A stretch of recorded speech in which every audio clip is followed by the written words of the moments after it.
can read the polls and you can watch the debates, but the best way to understand the state of the race for president in 2024 is actually to come to states like Iowa. The caucuses are on January 15th, and there's no better first stop than a rally for former President Donald Trump. I wonder how you got that. You got that because of me. We didn't come to Iowa just to bring you former President Trump's latest stump speech. We came here to talk to voters and to those who will be caucusing around 1 month from now. We don't think anything's wrong with Trump. We love Trump. Even after January 6th, even after the multiple indictments? Yes. The first thing you learn is that among his most loyal supporters, nothing has happened in recent years to change their minds. Real Clear Politics polling average has Trump up by around 30 points in Iowa. And in talking to Joanne Sweeting, you see why. She decided after 8 years of Trump rallies to come to one for the first time. Longtime supporter, first time being at a rally. There are a lot of interesting people here. Is that the biggest issue for you, food affordability? That's the biggest issue, food costs.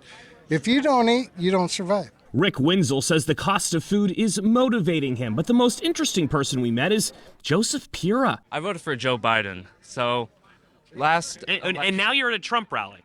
yeah, I totally flipped sides. Pura tells me right now he sees himself voting Republican next year because of the economy, but he also said that if Trump is convicted of felonies, that will sway his vote. Someone in office has to be not a convicted person. Of course, not everyone in Iowa is backing Trump. We traveled about 2.5 hours west to catch the campaign bus of Vivek Ramaswamy. The Iowa Caucus is done this way for a reason. His event, much smaller, about 20 people, but we met some here who voted Democrat last election. Ramaswamy is polling around 5% right now and told me not to believe the polls. Do you have a ticket to New Hampshire if you don't do well?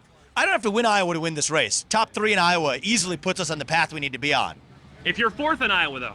Yeah, well, I think we're going to get top 3 in Iowa. Of course, Florida Governor Ron DeSantis and former South Carolina Governor Nikki Haley are campaigning most weeks in Iowa now, too, and both campaigns believe an upset is possible. Chris Christie is focused almost exclusively on the New Hampshire primary. Iowans historically break late. Bob Vanderplatz runs the Iowa-based Family Leader and is a top evangelical in the state. He has picked every caucus winner since 2008 and has endorsed DeSantis instead of Trump.